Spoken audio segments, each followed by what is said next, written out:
नमस्ते दोस्त, स्वागत करती हूँ अपने YouTube चैनल पर। आप लोग के सामने एक गाली गीत सुनाने जा रही हूँ। अच्छा लगेगा तो हमारे वीडियो को लाइक सब्सक्राइब शेयर जरूर करिएगा और कमेंट बॉक्स में बताइएगा कि हमारा गीत कैसा लगा।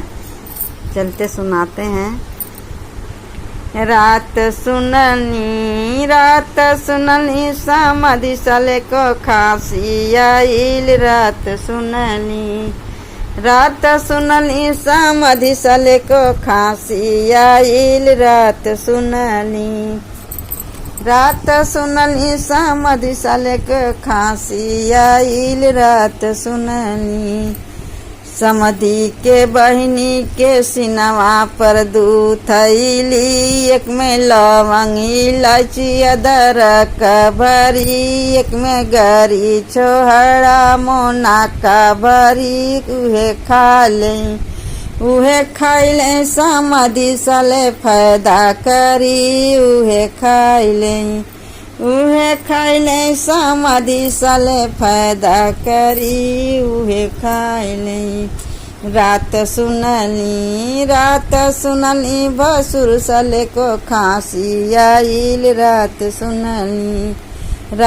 सुनली भसुर साले को खांसी आइल। रात सुनली भसुर साले के बहनी के सिनवा पर दूध थैली। एगो लवंग इलायची अदरक भरी, एक में गरी छोहड़ा मोना का भरी।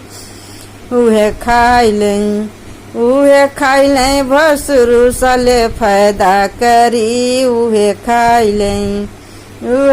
ले भसुर साले फायदा करी। उहे खाई ले। रात सुनली अगुआ साले को खांसी आइल। रात सुनली अगुआ साले को खांसी आइल। रात सुनली अगुआ के बहनी के सिनवा पर दूध थैली। एक में लवंग इलायची अदरक भरी, एक में गरी छोहड़ा मोना का भरी।